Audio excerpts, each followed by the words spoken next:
yang buat misalnya untuk memudahkan dalam mengingat pelajaran, rumus-rumus, maupun hafalan-hafalan yang lain, dan termasuk membantu dalam aktivitas atau kehidupan sehari-hari yang berhubungan dengan ingatan. Kemudian kebetulan saya juga mendirikan pra.id, jadi seperti layanan jasa untuk lansia, perawatan lansia, bekerjasama dengan teman-teman perawat di seluruh Indonesia. Mungkin sedikit seperti itu, Bapak Ibu sekalian, profil dari saya, dan tadi sudah ditambahkan dari Ibu Musakal mengenai profil saya. Selanjutnya boleh nanti diakses ke LinkedIn. Di LinkedIn kebetulan saya lebih banyak mengupdate-nya di LinkedIn. Baik, sesuai dengan judulnya, literasi digital. Sebenarnya literasi digital ini adalah hampir setiap hari kita lakukan ya, teman-teman mahasiswa, dosen maupun masyarakat. Itu bahwa saat ini kita sudah terhubung dengan internet. Malah saat ini anak-anak sudah lahir dalam kondisi internet sudah bagus. Kalau di zamannya saya dulu, internet itu saya masih dapat koneksi internet itu 56 kbps.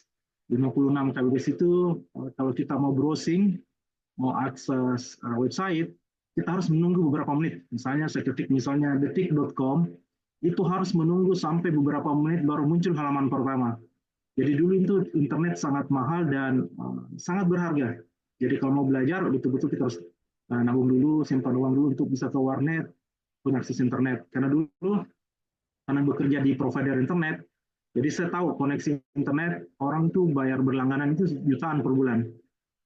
Kalau untuk dapatkan akses internet, itu pun cuma kbps, nggak sampai mega. Kalau sekarang kan, contoh misalnya kalau di Makassar sendiri kita pakai IndiHome misalnya, itu sudah dapat 200 mega, sudah dapat 200 Mbps, itu sudah puas apa namanya nonton YouTube dan lain sebagainya. Kalau dulu tahun-tahun 2000-an itu sudah itu berat sekali. Dan itu butuh akses internet yang cepat dan mahal. Jadi beruntunglah teman-teman sekarang yang lahir dalam keadaan internet sudah stabil. Nah, di situ di internet itu adalah gudang ilmu pengetahuan. Teman-teman bisa mengeksplor semua informasi yang ada di situ. Namun, dengan adanya internet itu, dibutuhkan sebenarnya kemampuan untuk memahami dan berpikir kritis, serta mampu mengevaluasi apakah ini informasinya benar atau tidak. Karena kalau kita lihat sekarang, itu informasi tiap hari kita dijajari dengan ribuan, bahkan jutaan itu konten-konten. Jadi sekarang kita ini adalah bagian dari konten. Jadi teman-teman ya harus bisa memilah-milah. Kalau selama ini kan biasanya kita scroll-scroll untuk di TikTok, dimanapun, di Instagram dan sebagainya. Itu tiap hari informasi, bertambah terus tiap detik, tiap menit itu informasi ada. Nah, literasi digital, kalau kita kaitkan dengan literasi digital, adalah kemampuan kita untuk memahami, berpikir kritis, mampu mengevaluasi. Oh ini informasi ini penting buat saya. Kenapa? Kalau semua informasi kita mau tampung di otaknya kita, itu kan jadi sampah juga, itu mempengaruhi, membebani otak. Makanya kita memilah, kemampuan untuk memilah, oh ini informasi yang saya butuhkan. Kalau saya tidak butuh, skip saja. Seperti itu. Kemudian, mengapa penting? Ya, jadi sekarang istilahnya kalau disebut itu adalah kita adalah digital citizenship. Jadi kita ini adalah masyarakat digital. Kita berada di dunia digital. Sekarang apa sih yang tidak terhubung dengan internet? Semua terhubung. Teman-teman yang mau belanja online, sekarang kan sudah pada pintar semua, order ya order online. Semua terhubung ke media sosial. Itu sudah kita tidak bisa menghindari karena di belahan negara yang lain mereka pun seperti itu, terhubung ke dunia digital. Nah, literasi digital ini dibutuhkan untuk berkomunikasi dengan dunia global. Apalagi kalau sekarang adanya AI ya, kalau teman-teman terbiasa atau sudah menggunakan AI, sekarang itu tidak ada lagi jarak komunikasi.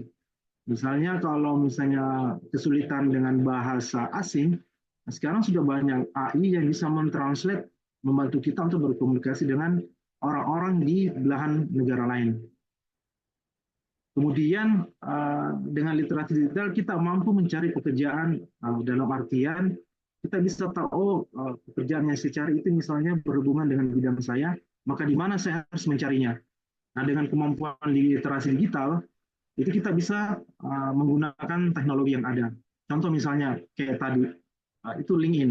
Jadi kalau di dunia sekarang itu headhunter, headhunter itu kayak HRD ya, HRD di perusahaan-perusahaan multinasional, perusahaan internasional, mereka itu mencari kandidat karyawan itu lewat salah satunya adalah LinkedIn, karena ini dia profesional. Jadi kalau saran saya buat teman-teman mahasiswa dari sekarang, buat account LinkedIn, masukkan profilnya, masukkan apa proyek mungkin yang pernah teman-teman buat misalnya, masukkan semuanya. Karena di situ salah satu cara untuk memfilter bagi HRD adalah melihat dulu latar belakang atau informasi-informasi yang ada di media sosial. Kalau dia profilnya teman-teman di LinkedIn, mereka akan yakin paling tidak menjadi batu loncatan buat ke tahap selanjutnya, misalnya ke tahap interview. Karena rata-rata yang HRD itu mereka terhubung juga ke LinkedIn rata-rata. Silakan aja teman-teman coba daftar di LinkedIn. Saya sangat rekomendasikan untuk mendaftar di LinkedIn. Kemudian literasi digital kalau kita kaitkan lagi ya, sekarang kita bisa mengerjakan pekerjaan atau tugas-tugas dengan efisien dengan adanya AI. Sekarang kalau misalnya teman-teman membuat kerangka laporan, proposal dan lain sebagainya itu sangat mudah ya dengan adanya AI sekarang. Kita bisa menghemat waktu. Kita bisa menghemat waktu yang dulunya mungkin kita bisa buat berjam-jam, nah ini bisa dalam hitungan detik dan menit. Kemudian kolaborasi. Nah, sekarang kita bisa berkolaborasi untuk melakukan pekerjaan-pekerjaan yang lintas kota, lintas negara.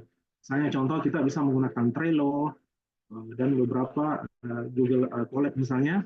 Ya, kalau misalnya yang paling dekat dengan kita itu kayak di Google Drive ya di yang Google Doc-nya itu, ya kita bisa buat tugas, kita bisa edit sama-sama, edit barengan dengan teman-teman kita. Nah, itu sangat memudahkan, jadi kolaborasi. Dan banyak tools-tools yang lain yang bisa digunakan. Nah, kemampuan ini itu dibutuhkan. Jadi bukan soal siapa yang sekarang ya eranya, bukan soal siapa yang paling hebat di satu bidang, tapi siapa orang yang paling hebat menggunakan tools-tools yang ada saat ini. Itu ya adalah orang-orang yang bisa memanfaatkan teknologi. Nah, contoh kesalahan umum, ya kesalahan umum dalam literasi digital ya selama ini yang saya amati ya. Password mudah ditebak. Mungkin teman-teman ada yang passwordnya yang standar ya. Misalnya 1234 atau 1234 568 misalnya, atau namanya orang tuanya, atau nama teman dekatnya, atau siapalah seperti itu. Itu terlalu mudah ditebak. Kenapa? Sekarang ada namanya social engineering ya, social engineering. Orang pura-pura kenal dengan kita, orang punya pura-pura ngobrol, dia mau cari tahu kita punya profesi apa, latar belakangnya apa, pekerjaannya apa. Nah, dari situ dia akan bisa menebak kita punya password. Jadi salah satu kesalahan yang dasar ya, biasanya orang membuat password yang terlalu mudah. Kemudian menyimpan data atau dokumen penting di cloud. Sebenarnya sini ada dua sisi ya. Kalau sekarang mungkin orang yang terbiasa mobile, mungkin data-datanya ya bisa ditaruh di cloud lah, kayak Google Drive dan beberapa Dropbox misalnya. Tapi kalau misalnya yang sangat penting dan itu krusial, ya kalau bisa di lokal ya masih dibuat disimpan aja di lokal. Kenapa? Ini berbahaya. Kalau ada data-data penting, itu resikonya sangat tinggi. Kalau kita share atau simpan di internet. Ya, tapi di satu sisi, kalau data-data mungkin sifatnya umum itu sangat bagus. Kita tidak perlu lagi membawa dokumen-dokumen. Kemudian kesalahan yang lain biasanya menyimpan password di browser. Biasanya kan kalau kita register satu aplikasi, kasih aja passwordnya di situ kan. Nah, bisa jadi misalnya suatu ketika ada komputernya kita atau laptopnya kita terbuka, tiba-tiba ada orang pinjam komputernya kita dan sebagainya, itu bisa login, kita nggak tahu. Ini tinggal login kan passwordnya kita sudah tersimpan, dia bisa masuk, dia bisa kalau orangnya tidak amanah, ya dia bisa merusak nama baiknya kita kan, dia kirim informasi yang tidak benar ke media sosial dan lain sebagainya. Jadi sebenarnya perlu dipilah-pilah yang mana password yang perlu disimpan di browser dan tidak. Kemudian biasanya di apa namanya di WiFi publik. Misalnya kalau teman-teman ke warkop atau di mana, itu kan biasa kita pakai WiFi online ya, WiFi barengan dengan share dengan para pengunjung, terus melakukan transaksi online. Sebenarnya kalau bisa hindari sebenarnya. Kenapa? Dulu itu kita bisa istilahnya kalau di orang-orang yang terbiasa dengan hacker, itu dia bisa apa lagi namanya melihat lalu lintas atau percakapan atau apapun itu dalam satu wifi yang sama, satu koneksi internet yang sama. Jadi kalau misalnya hal-hal penting dan krusial, ya kalau bisa pakai wifi-nya sendiri, jangan yang publik. Ya kalau bisa kecuali ya kondisi darurat apa boleh buat. Atau misalnya tidak ada yang berhubungan dengan transaksi. Apalagi masukkan kartu, nomor kartunya dan sebagainya itu usahakan diminimalisir ya. Kemudian tidak mengamankan HP ya, maksudnya kan harusnya ada paling tidak standar itu autentikasi two factor ya, jadi biasa ada pengaman. Jadi kalau ada orang mau login, itu kalau tidak ada reminder di HP-nya kita atau di laptopnya kita, jadi itu bisa mengamankan paling tidak 2 lapis lah. Karena kalau tidak itu resiko. Biasa banyak pencurian akun-akun sosial media. Kemudian kesalahan yang biasanya lagi itu adalah plagiat ya. Jadi kita menjiplak tulisan orang tanpa menyertakan sumbernya. Ataupun misalnya mengambil gambar di internet tanpa menyebutkan sumbernya. Itu berbahaya, berisiko. Termasuk misalnya menggunakan juga contoh misalnya yang paling umum sekarang itu adalah ChatGPT. Ya harusnya jangan diambil mentah-mentah itunya ya. Jangan sampai ada yang sama atau mirip. Dan kalaupun misalnya apa lagi namanya, tetap harus dimasukkan ide original dari kita. Nanti ChatGPT ini yang membantu mengembangkan. Jadi bukan murni full ChatGPT yang memberikan informasi. Karena ChatGPT sekarang juga masih dikembangkan ya, yang versi 5 sekarang. Kenapa masih ada bias? Masih ada informasi yang bias yang tidak jelas. Kadang sumbernya betul tidak, sumber yang diambil ini adalah valid ya. Kita tidak tahu sumbernya diambil ChatGPT dari mana ya data ini. Apa valid apa tidak. Kalau teman-teman misalnya buat jurnal, kalau biasanya kita minta untuk tolong dong ChatGPT sertakan link download atau link sumbernya atau jurnalnya, biasa dilampirkan, dituliskan, tapi kalau kita klik linknya itu kadang beda judul, beda penulis dan lain sebagainya, itu tidak sinkron. Mungkin hanya 10% saja yang betul. Jadi perlu apalagi namanya dicek ulang seperti itu. Jangan ambil mentah-mentah. Kemudian nah, skill apa yang kita butuhkan saat ini ya, di era saat ini, di era sudah banyaknya tools atau eranya AI lah kalau sekarang. Jadi pertama itu kita harus bijaksana ya, bijaksana menggunakan teknologi. Artinya ini apalagi kalau backgroundnya bukan dari IT ya, biasanya kan ada iklan, klik-klik saja, itu harus hati-hati karena kan informasi data-data pribadi kita itu ada di internet. Jadi entah itu mungkin kita pernah mengupload foto dan lain sebagainya itu tersimpan. Walaupun kita hapus, tapi jejak digitalnya itu masih ada. Secara digital itu masih tersimpan. Walaupun kita sudah hapus, secara digital masih tersimpan. Sama saja kalau di laptopnya kita, di komputer, ada file kita hapus ya, secara tampilnya itu terhapus, tapi sebenarnya secara digital masih ada. Seperti itu. Jadi hati-hati. Karena kalau misalnya contoh, mungkin pernah ada kejadian flash disk-nya mungkin atau hard drive-nya terhapus, itu file masih bisa dikembalikan. Kenapa? Karena file digitalnya masih ada. Ya, jejak-jejak digital itu masih ada. Kemudian skill apa yang dibutuhkan yang lainnya adalah tahu berkomunikasi dengan baik. Harusnya di dunia digital sekarang ya orang sensitif. Biasanya kalau misalnya pakai perbedaan tanda seru saja itu beda dengan tidak pakai tanda seru. Mungkin ada orang tersinggung atau apa, padahal hanya tanda baca, perbedaan tanda baca. Ataupun misalnya perbedaan dari huruf kecil dan huruf besar. Itu orang apa namanya? Karena ada orang tidak terima kalau huruf besar, dikiranya kita marah. Jadi itu harus pintar-pintar ya melihat berkomunikasi. Apakah itu dari ini teman sebaya atau mungkin lebih dituakan dan sebagainya, itu paling tidak harus tahu cara komunikasi yang baik. Karena banyak orang kejadian juga ya perselisihan itu awalnya dari komunikasi di media sosial. Ya mungkin bisa jadi mungkin di grup-grup WhatsApp itu ya banyak orang keluar grup gara-gara mungkin tersinggung ya, seperti itu. Kemudian skill yang lain yang dibutuhkan adalah mempelajari itu fitur-fitur atau navigasi. Jadi harus cepat belajar. Tidak bisa tidak kalau saat ini. Mungkin kalau orang-orang yang umur usia 40-an ke atas atau 50-an ke atas dia merasa wah sudah saya tidak perlu lagi belajar. Ya kalau di usia mereka mungkin ya dipikir ya mereka sudah di usia matang ya, misalnya dalam artian mereka dari sikar dan sebagainya mungkin belum terlalu ini ya, tapi di usia yang muda, usia mahasiswa, usia kerja, itu tetap harus update, harus belajar, cepat beradaptasi. Ya termasuk yang empat tadi ya, update lingkungan digital, apa yang terbaru sekarang, apa yang digunakan, kita tidak bisa menghindari lagi ya perkembangan teknologi. Nah kemudian yang saya bilang AI sebagai alat bantu. Banyak sekarang AI, tools-tools AI bertebaran di internet, baik yang gratisan maupun yang berbayar. Kemudian personal branding.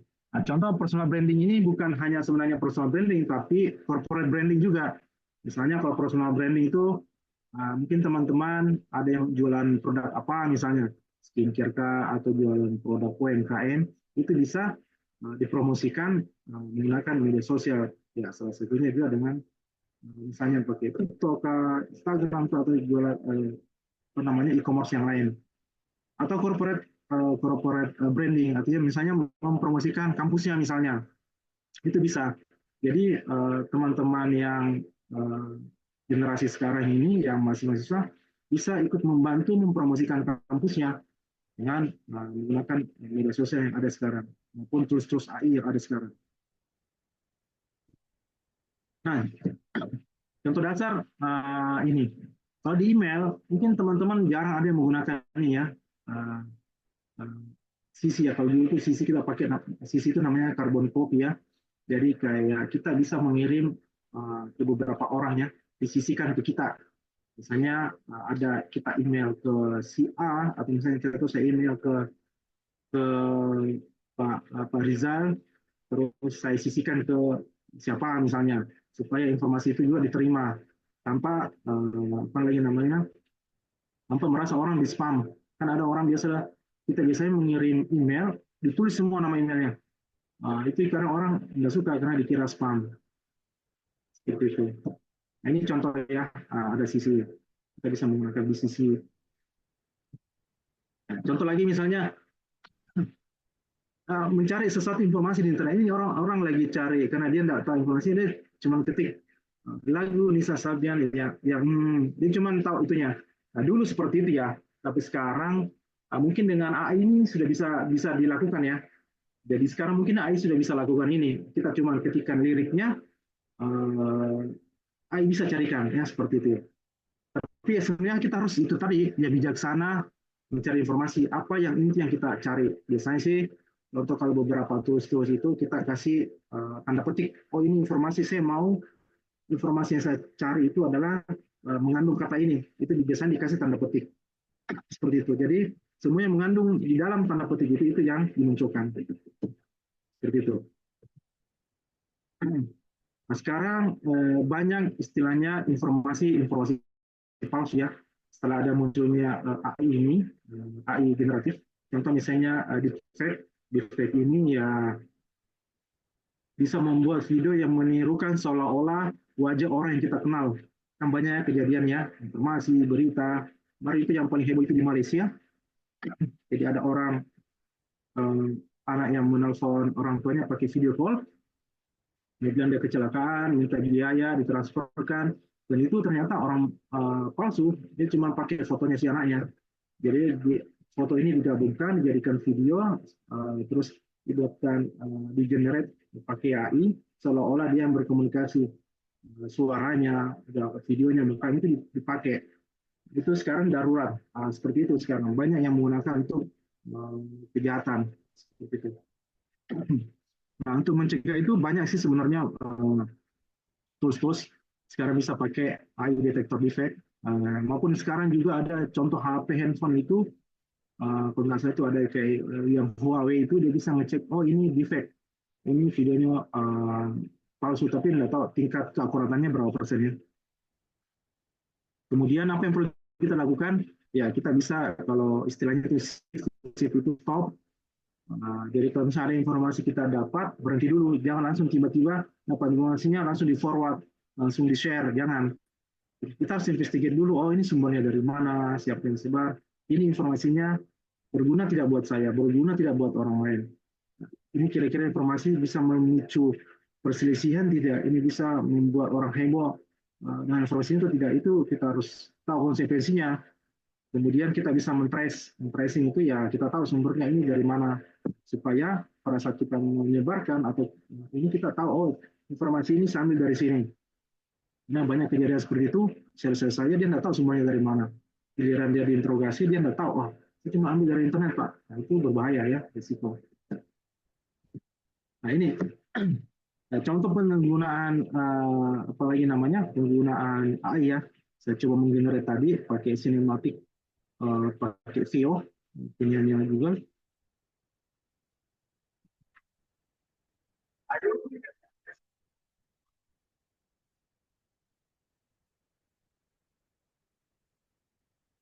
Nah, ini ya contoh apa namanya menggunakan tools-tools AI. Jadi banyak tools-tools yang AI yang bisa kita gunakan untuk membranding. Itu tadi yang seperti yang tadi dengan literasi digital kita bisa membranding kampusnya kita atau personal branding. Kemudian contoh dasar literasi digital itu yang paling berbahaya kalau di dunia akademis itu adalah plagiarisme ya, tidak jujur dengan ChatGPT. Misalnya menggunakan tools ChatGPT, tapi tidak menyertakan sumber-sumber yang mendukung. Tapi kalau misalnya hanya membuat kerangka, itu kan kita bisa minta bantuan ChatGPT untuk buat kerangka-kerangka besarnya. Tapi ide orisinalnya dari kita. Jadi AI itu sebagai asisten ide, bukan sebagai pengganti otak. Jadi kita tetap yang punya yang menganalisis. Oh ini informasinya salah, benar. Oh ini harus diubah. Ini kerangkanya kurang, harus diperbaiki. Jadi tetap kita yang mengarahkan ChatGPT, bukan ChatGPT yang mengarahkan kita. Seperti itu. Jadi ada keterampilan prompting etis. Jadi kita harus kritis juga ya. Jadi kan kalau istilahnya Rocky Gerung itu sparring partnernya kita adalah ChatGPT dalam berdebat. Kita bisa ajak dia berdebat sampai ketemu dengan informasi yang benar yang kita ingin sampaikan dan sesuai dengan kaidah-kaidah ilmiah misalnya. Nah, seperti yang saya sampaikan sebelumnya bahwa kalau kita mengandalkan ChatGPT terus minta juga menyertakan jurnalnya sumber itu berisiko kalau kita nggak download dulu sumbernya betul tidak itu dikutip dari situ dan sampai lain tulisan yang judul seperti itu. Untuk mengantisipasi juga beberapa kita bisa menggunakan eye checker sebagai mungkin pengajar atau dosen bisa menggunakan beberapa tools ini untuk oh ini full ChatGPT apa full AI dia pakai. Nah, bisa membantu teman-teman pengajar atau dosen untuk mengecek oh ini diambil dari ChatGPT. Kemudian nah, sering kita atau teman-teman mungkin termasuk saya biasanya sih kadang kalau terlalu banyak persyaratannya, karena kita nggak bisa baca, cuma di scroll turun, agree, ya sudah. Karena kita butuh toolsnya atau aplikasinya. Kalau sebenarnya itu resiko, kita harus membaca baik-baik. Apa di situ apa jangan sampai dia menyatakan bahwa saya boleh menyebarkan, menyimpan informasi Anda. Nah, itu karena kita sudah mengiyakan dan agree setuju, ya sudah, kita nggak bisa menuntut. Jadi kita harus pelan-pelan membaca kalau ada hal-hal yang sifatnya pribadi yang kita share, kita bagikan ke media sosial. Kemudian bisa seperti tadi bisa menggunakan password manager bagi yang suka lupa password atau mengaktifkan two factor authentication.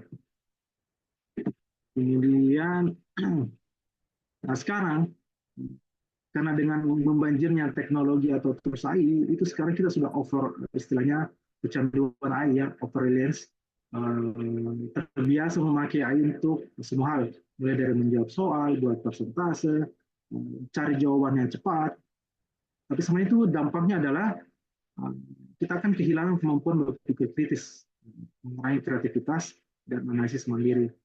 Karena kalau misalnya diterima mentah-mentah, tapi kalau misalnya teman-teman mengelaborasi lagi, mengubah, tidak mengarahkan, itu tetap dibutuhkan kemampuan kritis dan kreativitas dari teman-teman supaya jadi informasi yang matang, yang bagus.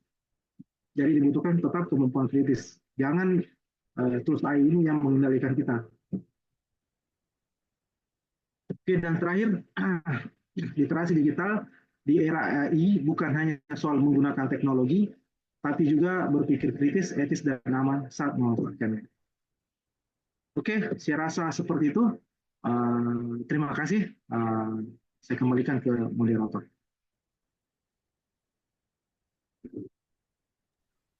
Ya, baik Bapak. Terima kasih banyak atas pemaparan materi tentang literasi digital dan teknologi. Saya rasa mungkin materinya apa ya sangat bermanfaat untuk kita, terutama tadi saya sempat menangkap Pak tentang kesalahan umum literasi digital, yang mana penggunaan password yang mudah ditebak.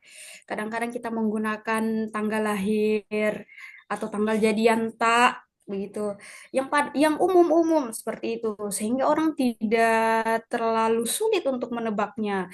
Dan ketika misalnya kita menggunakan password yang sulit, dilemanya adalah kadang-kadang kita lupa, kita mudah lupa juga kadang-kadang Pak, sehingga ya skeptis begitu. Kemudian saya juga menangkap Bapak tadi sempat menjelaskan tentang skill apa yang dibutuhkan. Mudah, mudah mempelajari, kemudian navigasi dan fitur, update digital, update di lingkungan digital, itu mungkin beberapa poin. Dan mungkin mahasiswa punya apa tangkapan materi yang lebih jauh daripada saya sendiri, sehingga ada respon yang ingin diberikan atau ada dilema mungkin materi yang ditangkap barusan, mungkin teman-teman ingin berkolaborasi, bertanya, menggali lebih jauh dari apa yang dipaparkan Bapak. Silahkan teman-teman.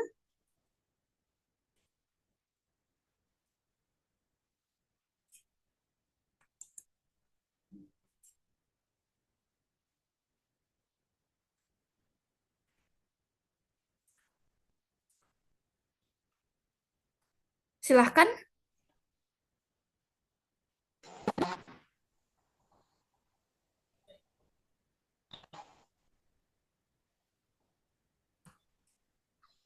Ibu moderator. Ya, silakan Mbak disebutkan semesternya, namanya juga. Silakan. Terima kasih atas kesempatan yang telah diberikan. Perkenalkan, saya Indiatmo, mahasiswi semester 6 dari STIP Al-Heria Mamuju. Jadi yang mau saya pertanyakan itu kan sekarang ada isu tentang penjualan data kita oleh pihak tertentu. Jadi pertanyaannya, apakah ada cara kita untuk mengatasi agar data-data kita tetap aman? Begitu. Ya, silahkan Bapak, boleh langsung dijawab. Baik, terima kasih pertanyaan yang bagus dari saudari Iin. Jadi kalau pertama, sekarang kan kita ini berada di dunia digital ya, maksudnya kita hampir 24 jam terhubung ke dunia digital. Dan hampir semua media sosial ataupun aplikasi yang kita gunakan itu meminta, paling tidak itu standar itu adalah email, paling tidak email. Sekarang kita mau garis bawahi, data apa yang paling krusial menurut Mbak ini yang takut dibagikan misalnya. Kalau misalnya takut nomor handphonenya, maka pada saat menggunakan aplikasi ya jangan masukkan nomor handphone. Tapi kalau misalnya takut informasi yang lain, apapun misalnya, contoh misalnya takut tanggal lahirnya, berarti salah satu strateginya kalau saya biasanya sih ya, saya tidak masukkan tanggal lahir yang asli untuk aplikasi-aplikasi gratisan itu ya, karena itu beresiko. Jadi jangan masukkan. Tapi diingat saja misalnya buat uh, angka atau tanggal ya yang nggak mudah diingat. Misalnya tanggal 1 bulan 1 tahun 91 misalnya. Jadi dibuat seperti itu, dibuat standar saja. Jadi besok-besok mendaftar lagi. Oke, itu kalau tidak mau membagikan informasi kecuali ada data yang diwajibkan oleh mungkin dari aplikasi dari pemerintah yang harus memang dan betul-betul kita butuh urgent pada saat itu, apa boleh buat, kita harus mengikuti aturan seperti itu. Tapi kalau misalnya hanya untuk media sosial yang lain, artinya setelah Anda mengirimkan informasi pribadi, ya sudah, artinya Anda sudah siap dengan segala risiko bahwa data Anda sudah bisa digunakan. Entah itu jadi sebagai calon namanya yang akan menerima iklan-iklan. Kalau orang misalnya beriklan ke media sosial, itu kan ada tertarget. Saya beriklan misalnya ke Instagram, ke TikTok, saya mau yang melihat iklan saya adalah orang yang tinggal di Mamuju, jenis kelamin ini, usianya begini, profesinya apa, itu bisa. Jadi saya tinggal ajukan karena saya bayar ketika untuk iklan saya ditampilkan. Nah, karena kita sudah masukkan data pribadinya kita ke misalnya media sosial, ya sudah kita dikonekkan ke data yang diminta oleh calon si pengiklan tadi. Jadi kalau misalnya salah satu cara langkah awal ya uh, harus tahu informasi apa yang boleh dibagikan dan tidak dibagikan. Gitu. Mungkin bisa menjawab ya seperti itu.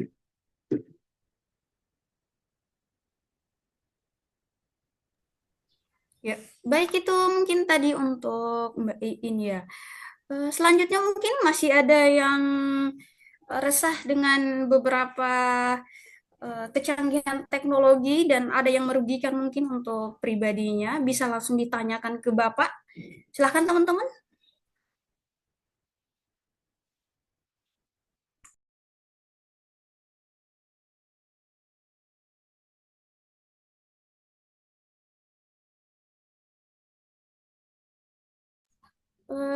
Untuk yang sudah on cam ya teman-teman, untuk Mbak Nina Martini, silakan mungkin Mbak, dan Mbak Nur Asmaul Husna ya. Masya Allah ya namanya beliau. Silakan Mbak.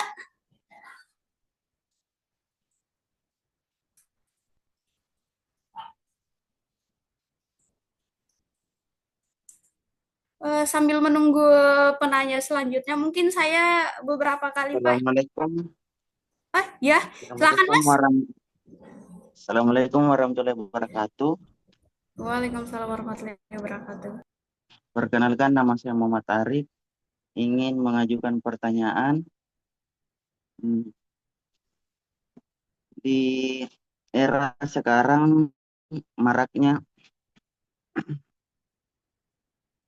penyalahgunaan data pribadi di internet. Pertanyaan saya, bagaimana cara melindungi data pribadi di internet?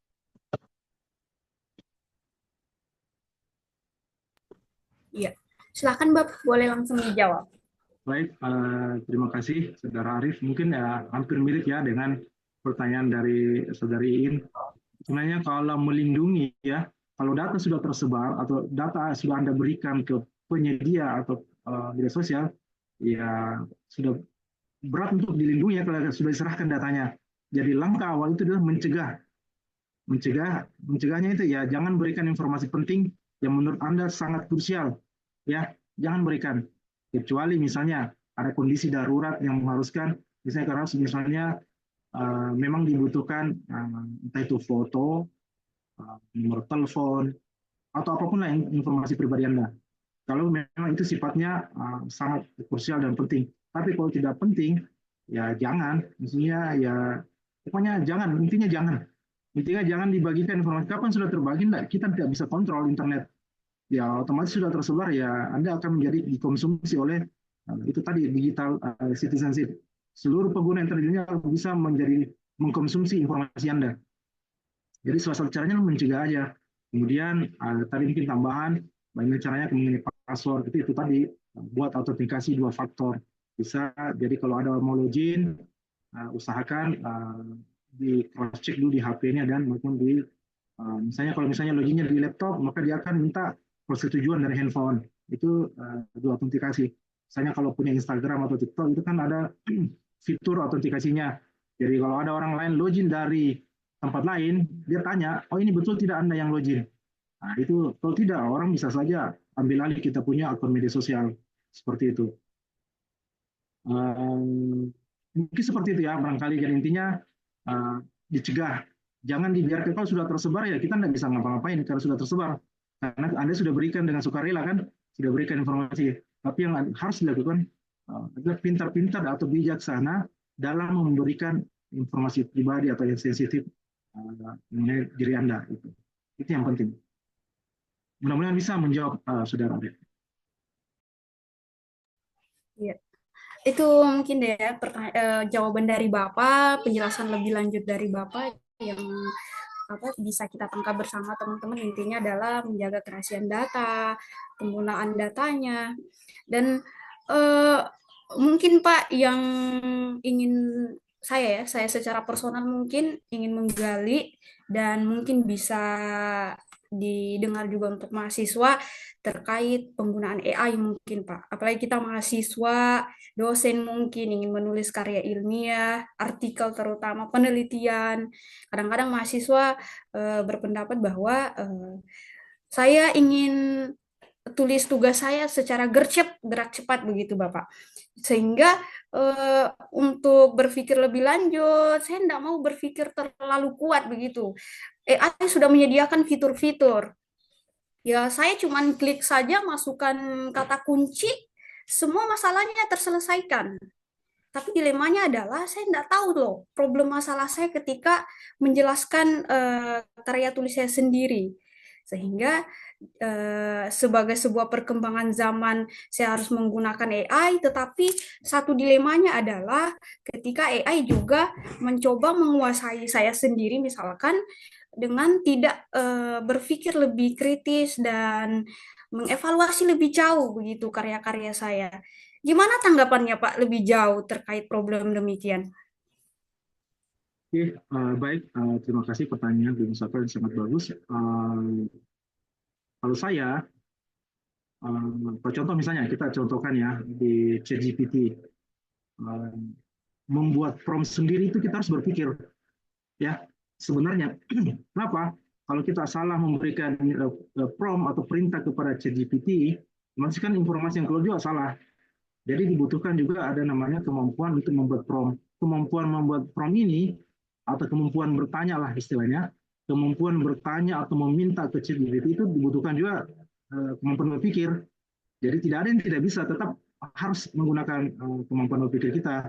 Tidak ada istilahnya tiba-tiba dibuka ChatGPT langsung dia baca pikirannya kita, tidak. Tetap harus kita sampaikan, oh saya mau seperti ini, tolong buatkan seperti ini, langkah-langkahnya seperti ini. Tetap harus ada kerangka-kerangka dari kita. Nah, dari kerangka-kerangka mungkin itu yang dihasilkan, karena ini adalah AI ini adalah tools alat bantu, tetap kita yang harus mengkonfirmasi, tetap kita yang harus memvalidasi atau mengecek lagi. Oh ini yang saya butuhkan. Oh betul tidak yang disampaikan ini? Jangan sampai dia mengarang.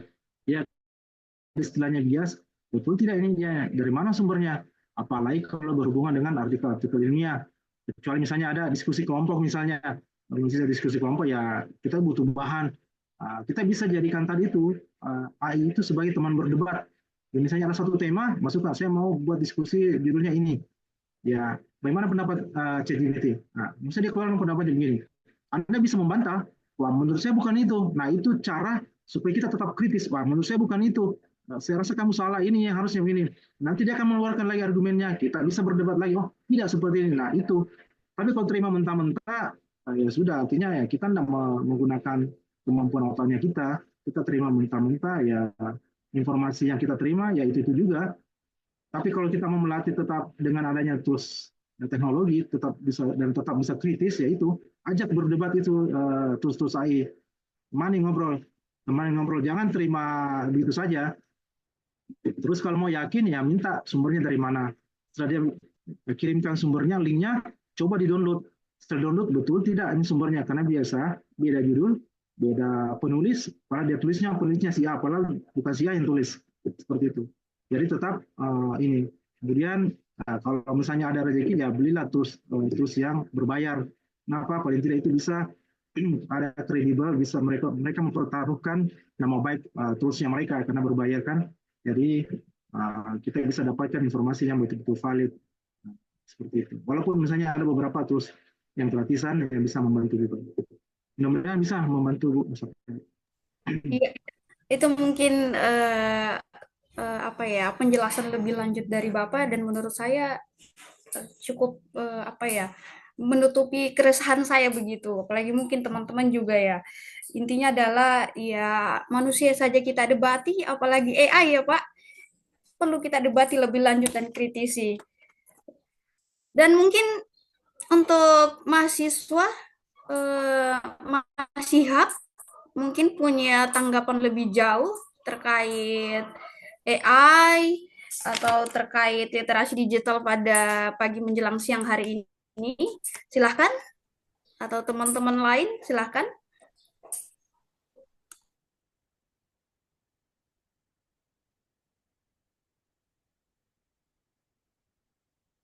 Belum kedengaran suaranya siap, belum kedengaran suaranya.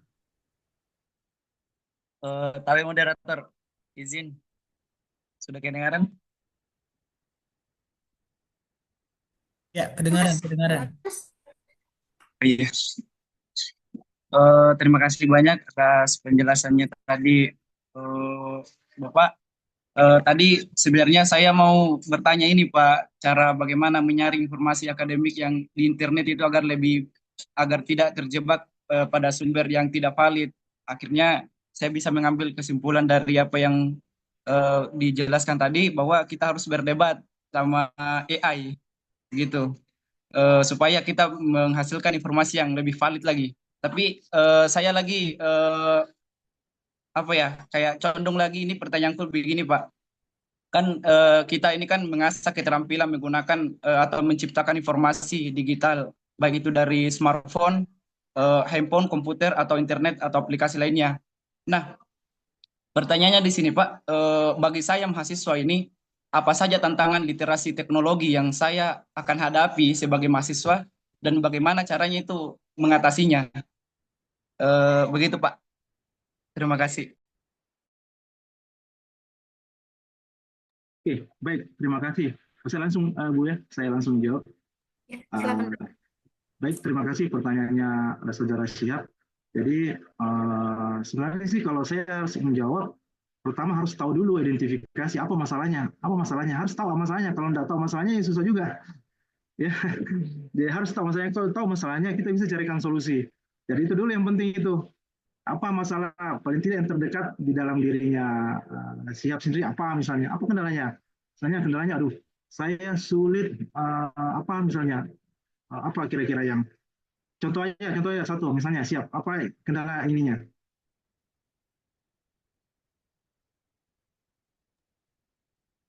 Pak, bisa kedengaran suara saya Pak? Bisa. Ya. Oke. Ini Pak, masalah kalau dalam literasi teknologi kan kita mampu menggunakan atau menciptakan informasi, dan saya pribadi juga kayak kurang mampu ini menggunakan komputer atau teknologi atau internet lah Pak. Nah itu kan tantangan juga Pak, saya sebagai mahasiswa. Begitu Pak. Oke, baik, terima kasih. Jadi mungkin kita buat ada beberapa layer ya. Maksudnya pertama ada orang sama sekali tidak tahu komputer, sama sekali anggaplah. Berarti dia harus kursus atau paling tidak belajar lah menggunakan komputer. Ada orang tahu komputer tapi belum terbiasa dengan internet. Ada orang tahu komputer bisa office tapi dia internet tidak terbiasa. Maka dia harus menaikkan levelnya ke belajar internet. Cara belajarnya di mana? Bisa bertanya atau bisa menggunakan, kalau paling tidak dia tak menggunakan YouTube lah, diajar menggunakan YouTube dulu. Itu yang penting. Sudah tahu YouTube, suruh dia nonton, ketikan apa di situ yang dia tidak tahu. Misalnya dia tidak bisa membuat misalnya laporan atau contoh membuat bagaimana membuat laporan PKL misalnya, atau laporan bagaimana membuat surat yang bagus, bagaimana sih format surat yang benar, surat masuk surat keluar misalnya. Nah, tinggal diketikkan saja di YouTube. Paling tidak dia punya skill dasar dalam pintar menonton. Oh, dia sudah bisa menonton, paling tidak dia bisa tahu, dia bisa dapat informasi. Kedua, dia harus praktekkan.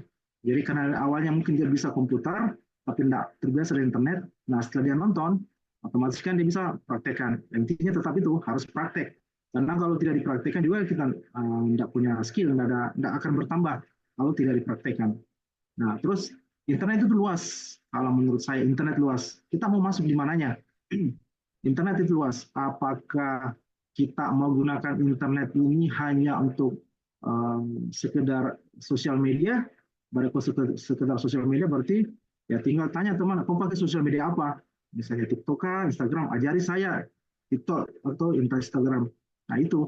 Tapi kalau mau menggunakan internet ke level di atasnya lagi, misalnya, oh saya mau pakai internet untuk cari pekerjaan. Nah sekarang tinggal menggunakan internet ini untuk mencari pekerjaan. Bisa tanya misalnya cara menjawab wawancara misalnya, itu bisa menggunakan AI. Terus naik lagi ke level yang atasnya, membuat konten misalnya. Tadi kan cari pekerjaan, terus yang kedua atau menciptakan lapangan pekerjaan. Saya mau bikin bisnis, tapi saya tidak punya ide. Apa kira-kira ide bisnis yang bisa saya lakukan sebagai mahasiswa? Sambil saya kuliah, sambil saya bisa punya bisnis. Tapi tidak mengganggu kuliah saya. Bisa menggunakan internet. Internet bisa digunakan sini. Terus AI bisa digunakan. Berikan informasi bagi saya, pekerjaan, 100 daftar pekerjaan atau bisnis yang bisa dilakukan oleh mahasiswa tanpa mengganggu kuliah misalnya. Nah itu kan ada. Nah tinggal selanjutnya adalah action. Tinggal kita yang action itu. Kemudian level selanjutnya adalah mengcreate konten, mengcreate konten. Jadi ya kita selama ini mungkin sebagai orang yang mengkonsumsi kontennya orang, nah kita balik lagi, kita yang punya konten dikonsumsi oleh orang lain. Nah caranya untuk itu yang masuk ada beberapa lagi masukannya, entah itu kontennya dalam bentuk video, kontennya dalam bentuk apalagi namanya jurnal kah atau buku kah atau apapun lah itu intinya, artikel kah. Nah untuk masuk ke situ tinggal pilih, saya mau bikin konten-konten yang berhubungan dengan tulisan atau buku. Karena saya suka menulis, maka saya harus buat buku. Nah pelajari lagi cara membuat buku, bagaimana cara menulis, buat kerangka dan menerbitkan sampai menerbitkan. Kalau mau bikin konten video, entah itu motivasi dan sebagainya, pelajari cara membuat konten, mengambil gambar, sampai mengedit, sampai memproduksi, kemudian sampai misalnya dimonetize, sampai diuangkan, mencari menguangkan video seperti itu. Jadi tahapannya ada, step-stepnya ada, mulai dari yang paling dekat dengan diri kita, apa dulu yang paling urgent, paling mendasar yang perlu kita tambah di dalam kemampuan atau skill kita. Itu yang penting. Ya harus identifikasi, oh saya lemahnya di sini, saya lemahnya di A, berarti saya harus belajar A. Itu jangan lompat ke yang lain, padahal sebenarnya ada yang dasar yang harus kita kuasai dulu. Mungkin seperti itu, mudah-mudahan bisa menjawab. Siap. Baik. Itu mungkin penjelasan dari Bapak untuk Mas Syihab dan juga teman-teman sekalian mungkin bisa mendengarkan dan bisa menangkap lebih jauh, memahami lebih jauh. Ya, mungkin ada tanggapan lebih jauh dari teman-teman yang lain dengan siapa ya? Nama Zoom Kelurahan Lantora ya. Mohon maaf ini sepertinya bukan nama asli ya. Silakan Mas. Aldi, Silakan Mas, mungkin Masnya punya tanggapan lebih jauh terkait literasi digital ini atau ada keresahan sendiri, problem maksud saya. Silakan Mas.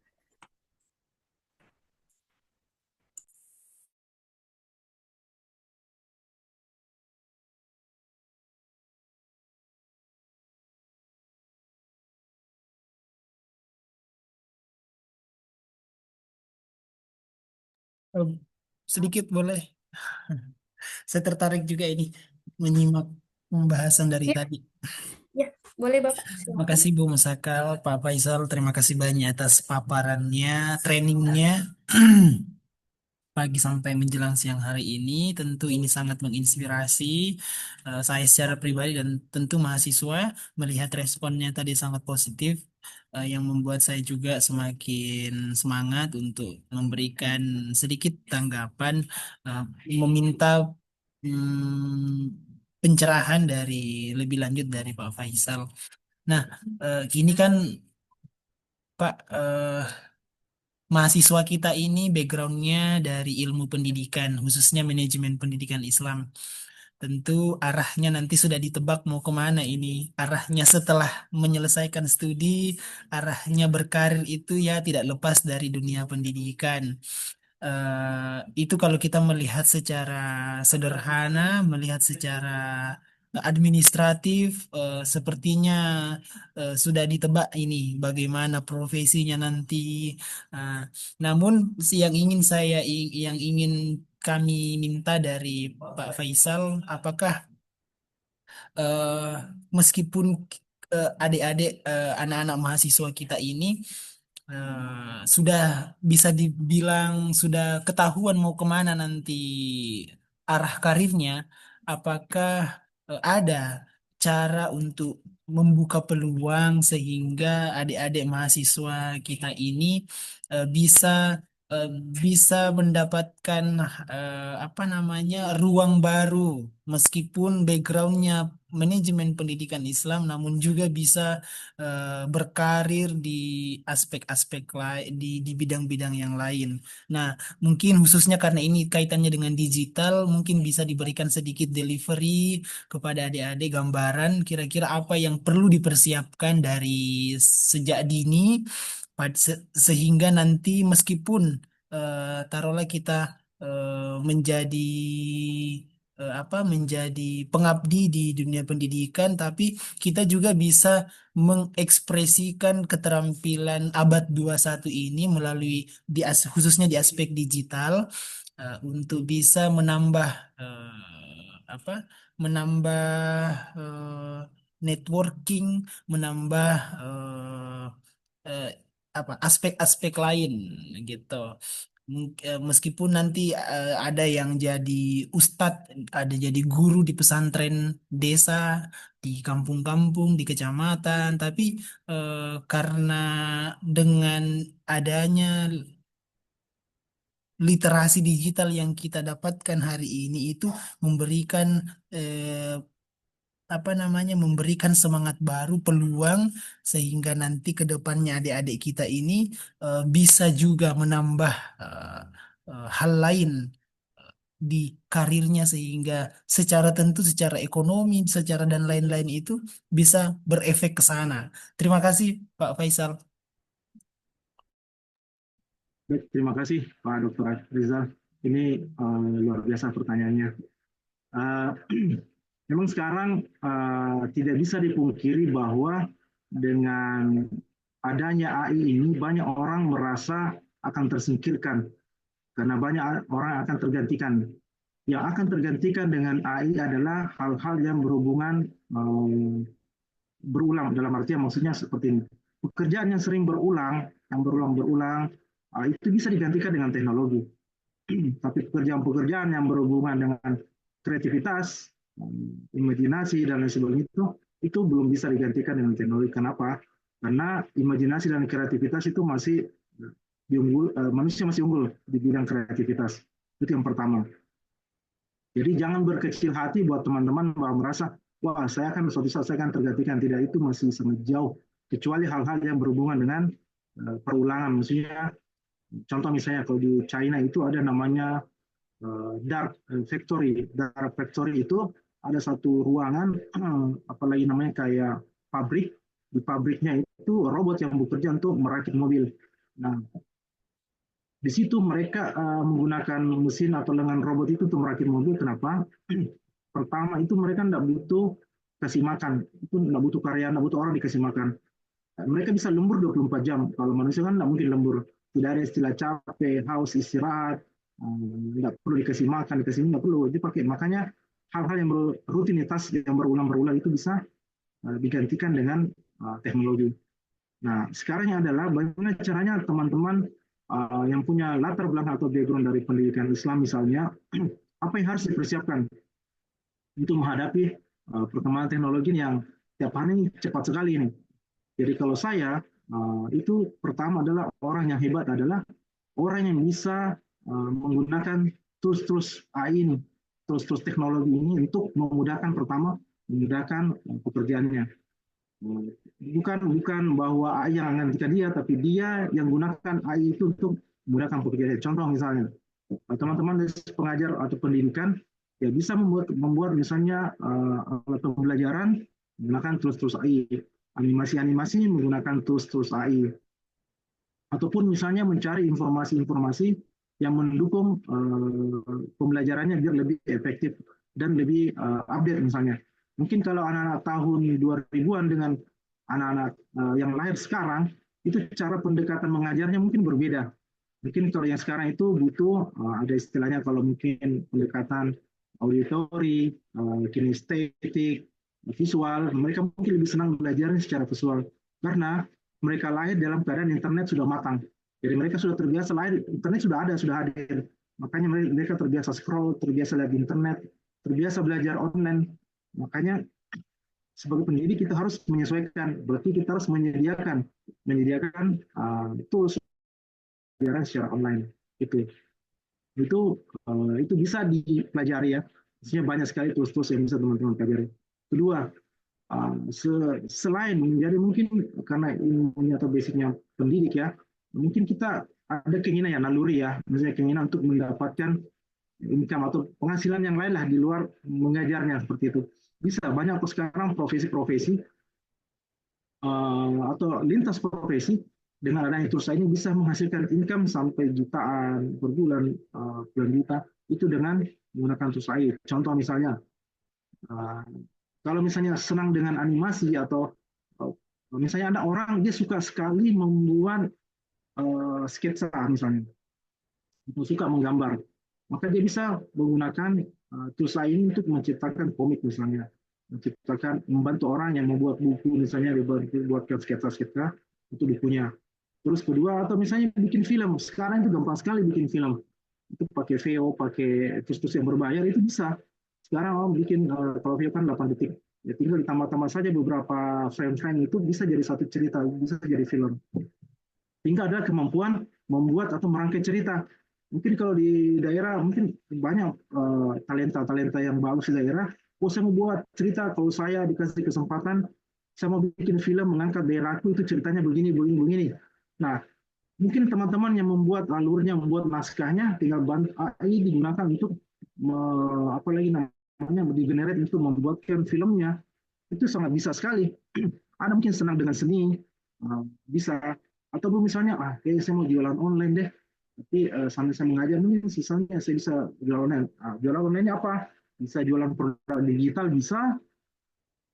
Jualan produk digital banyak. Misalnya, kalau bisa kita ceramah misalnya, rekam ceramahnya, terus jual di internet dengan cara bikin pelatihan-pelatihan bagaimana caranya ceramah, atau ada orang tidak punya skill public speaking, main caranya buatkan video-video begini cara untuk tampil ceramah ininya, langkah-langkahnya dan sebagainya itu direkam, kemudian dimasukkan ke beberapa, misalnya ada beberapa website yang menyediakan link-link yang kita bisa jual video-video pembelajarannya kita, ya ada beberapa.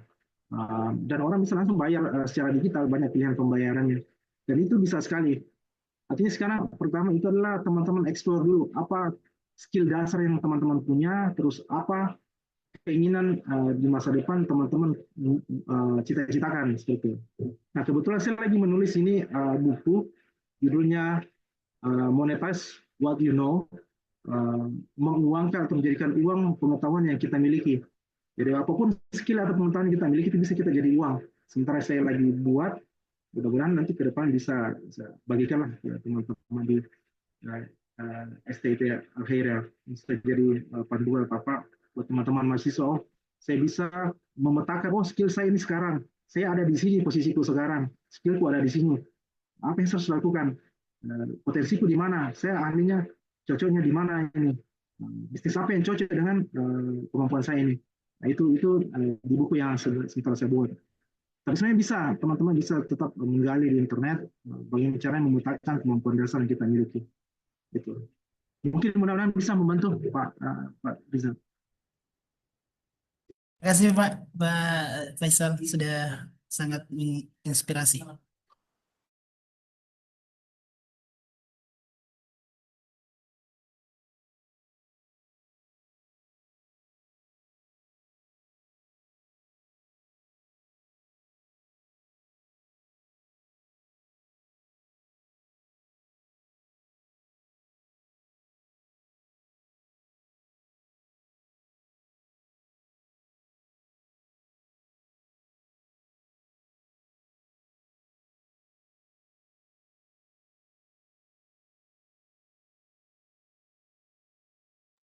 Musakal, sepertinya jaringannya Ibu Musakal agak terhambat. Mohon maaf, Pak, jaringan saya agak bermasalah hari ini. Kita baru membahas, ternyata saya sudah bermasalah duluan jaringannya. Oke, saya sudah tadi Bu Musakal. Terima kasih banyak. Musakal sudah diberi kesempatan. Saya kembalikan kepada Ibu Musakal.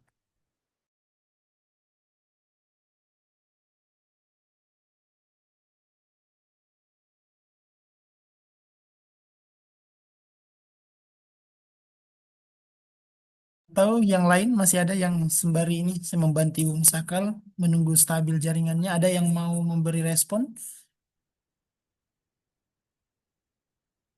Silakan. Kalau masih ada, kita masih ada sedikit waktu.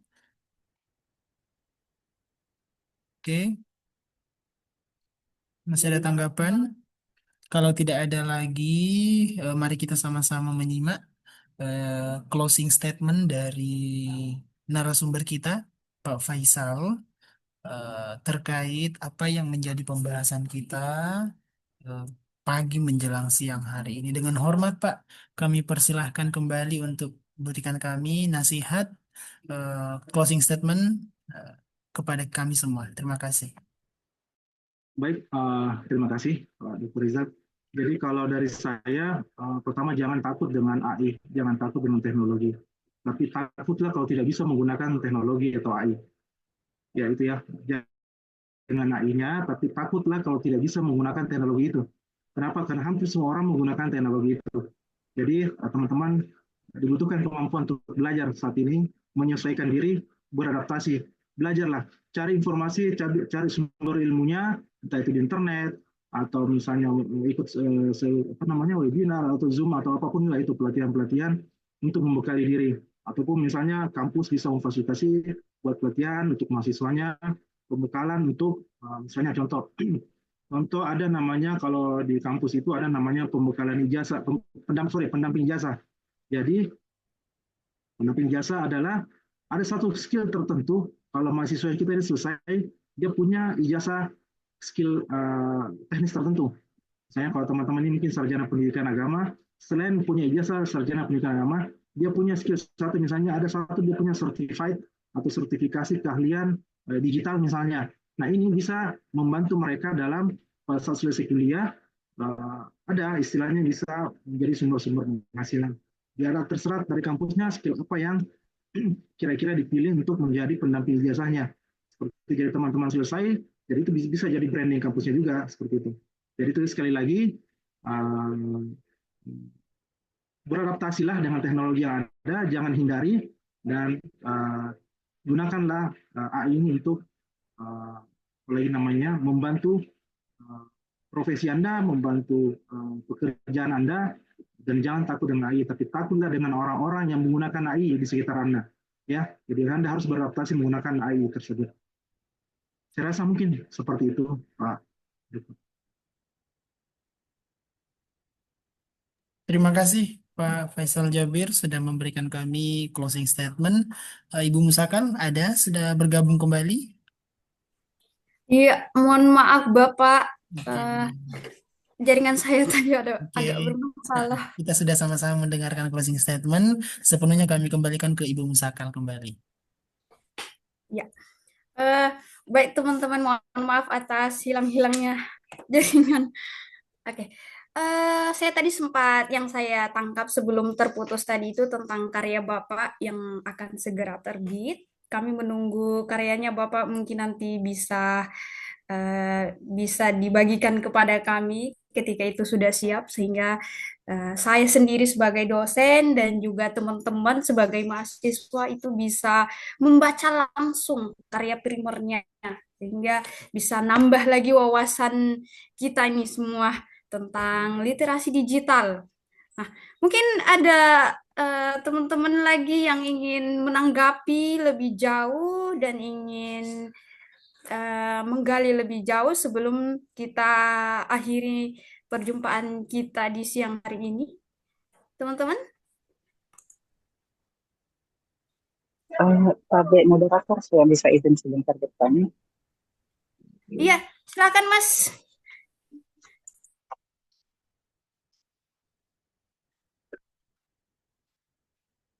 Iya, tunggu. Baik.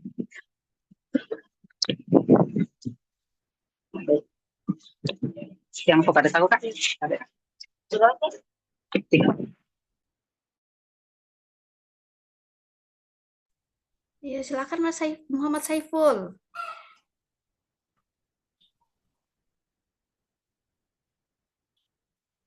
Muhammad Saiful, Iya, namanya Kak pernah jadi gangguan sedikit. silakan. Saya ingin bertanya, Kak, untuk yang kan materinya literasi non digital, saya akan mungkin melenceng sedikit dari pertanyaan dari materi. Saya ingin menanyakan literasi yang non digital. Kan literasi kan artinya kemampuan seseorang untuk memahami, menulis, membaca dan menginformasikan. Bagaimana kan saya kan mungkin menyukai namanya literasi non digital yang artinya lebih banyak yang non digital daripada yang digital yang ada di sana sekarang memang semuanya serba teknologi. Jadi mungkin pertanyaan saya itu bagaimana itu literasi non digital yang penikmat non digital dapat mempengaruhi yang teknologi di zaman sekarang.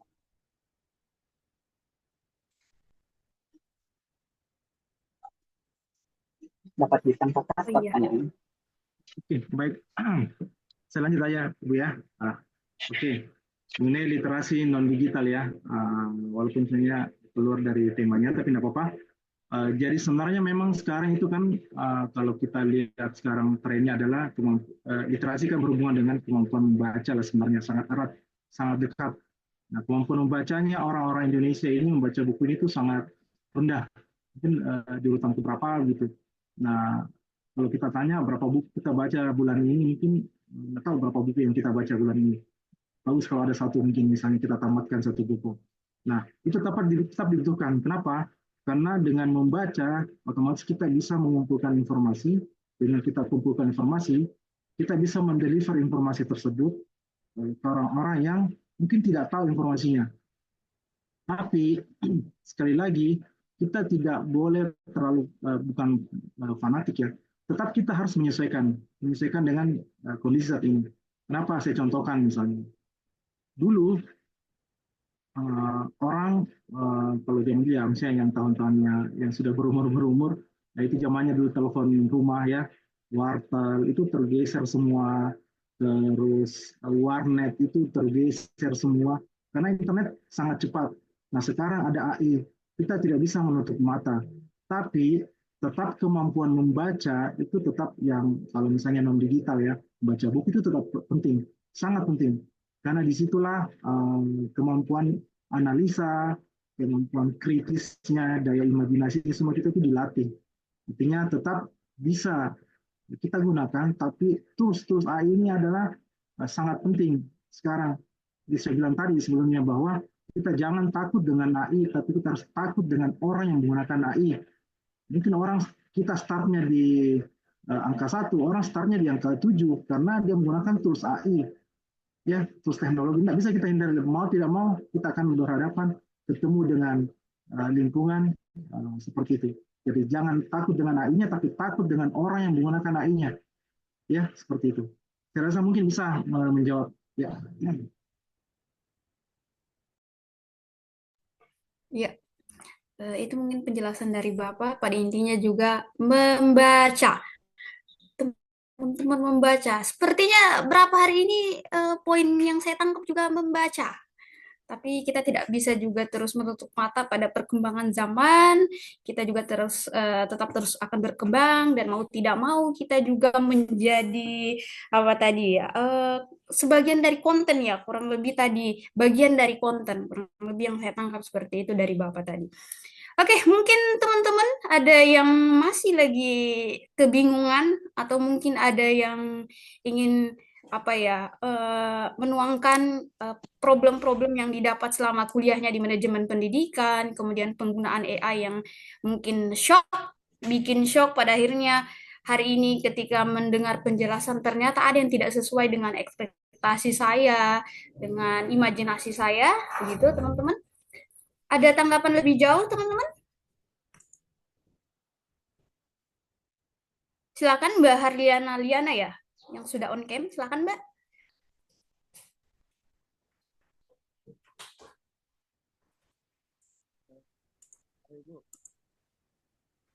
Ya, silakan. Oke, terima kasih Bu Moderator.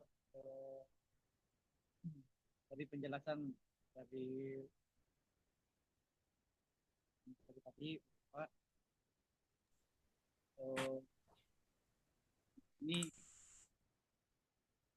mengenai masalah digital tadi, keterampilan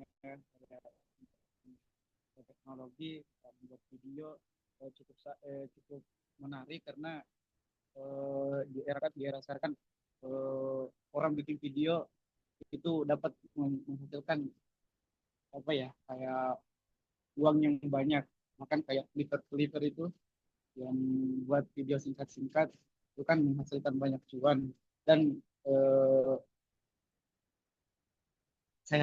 harapan saya itu mungkin begini Pak, adanya kayak apa ya, kayak latihan untuk bikin kayak video begitu Pak, keterampilan kayak gitu Pak, supaya kan kita juga tahu bagaimana cara membuat video seperti itu. Mungkin begitu dari saya Pak, karena melihat dari tadi kayak keterampilan bikin video kan ini sangat eh, sudah banyak, ya sudah banyak, dan ini juga pendapatannya juga dari masalah ekonominya, kayak pendapatan dari uangnya kan juga banyak. Saya tertarik dengan itu Pak, dalam teknologi gitu. Terima kasih. Ya, itu mungkin tanggapan lebih lanjut dari Mas siapa? Mungkin ada rekomendasi AI untuk buat film atau video sejenisnya yang bisa menghasilkan cuan, Pak. Itu kadang-kadang kita eh, ingin terus dipacu terus kalau sudah bicara cuan, gimana nih kreativitasnya bisa dikembangkan lebih jauh. Silakan, Pak. Baik, terima kasih. Apalagi namanya, ini banyak ya, misalnya teman-teman itu tergiur dengan informasi di media sosial, di berita bahwa ada orang dapat puluhan juta, jutaan. Itu jangan terjebak dulu di situ. Pertama, mereka itu melakukan itu mungkin bukan satu konten. Mereka melakukan itu puluhan sampai ratusan konten mereka buat. Sampai mungkin ada satu kontennya yang FYP. Ya, ada yang viral ya. Jadi dibutuhkan itu konsisten. Bukan cuma sekedar sekali dua kali bikin konten, terus berharap dapat puluhan juta. Tidak. Mereka itu pasti pertama mereka harus melalui namanya rasa malu, menghilangkan rasa malunya. Pokoknya dia bikin konten itu, dan kemudian konsisten. Jadi itu harus siap dengan kondisi itu. Kalau mau dapat high income seperti ya harus tinggi juga usahanya ya. Nah, oke lah, misalnya kita sudah melewati fase itu. Sekarang kita membuat konten yang berkualitas. Ada beberapa tools AI yang bisa digunakan. Contoh misalnya kalau tools AI itu bisa pakai VO3 ya, filmnya Google. VO3 ini bisa buat video-video sinematik, video-video yang kualitas film. Nantinya bagus lah, sangat sangat natural sekali. Itu bisa pakai VO, terus bisa pakai Hygiene, ada namanya Hygiene, terus ada namanya Synthesia, kemudian ada namanya Midjourney. Nah, itu bisa dipakai tools-tools itu untuk menghasilkan video-video yang berkualitas. Menghasilkan video, iklan-iklan, promosi, itu bisa. Tinggal istilahnya latihan, tetap harus latihan ya, harus belajar. Nggak bisa instan, harus belajar, mungkin bikin skenario-nya seperti apa, bikin alur ceritanya seperti apa, supaya bisa menghasilkan cerita yang natural, sisa nanti dipolis dengan tools-tools videonya seperti itu. Jadi tetap harus belajar, jangan pernah berhenti belajar. Setelah semakin belajar, masih kan saat mungkin hari ini videonya kurang bagus, besok kurang bagus, tapi setelah seiring waktu lincah dan sudah mulai terarah, itu sudah bisa menghasilkan. Jadi intinya konsisten belajar.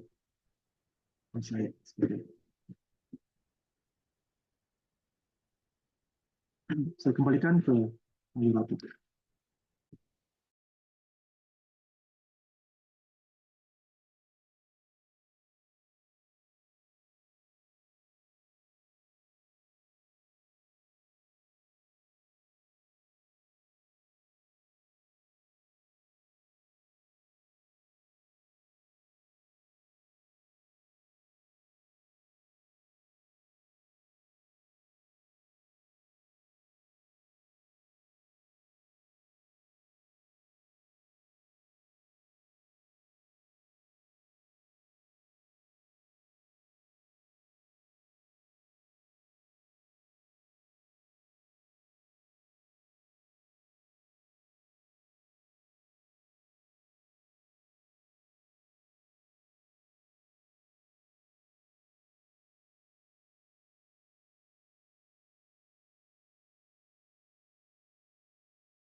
Sepertinya Ibu Musakal keluar lagi ya.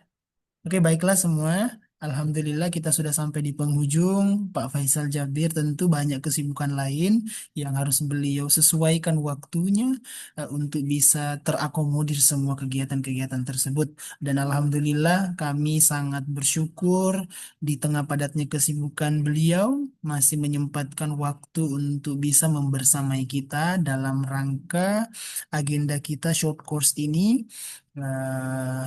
Dalam rangka membangun keterampilan abad 21 bagi mahasiswa. Insya Allah sesi-sesi berikutnya kita akan ketemu dengan narasumber yang lain. Kami ucapkan lagi terima kasih banyak kepada Pak Faisal Jabir atas perkenannya. Eh, untuk kami, mari kita sama-sama menutup perjumpaan kita di pagi menjelang siang hari dengan sama-sama melafadzkan hamdalah. Alhamdulillahirabbil alamin. Wallahul muwaffiq ila aqwamit thariq. Billahi taufik wal hidayah. Assalamualaikum warahmatullahi wabarakatuh. Waalaikumsalam warahmatullahi wabarakatuh. Ya, izin saya Hanif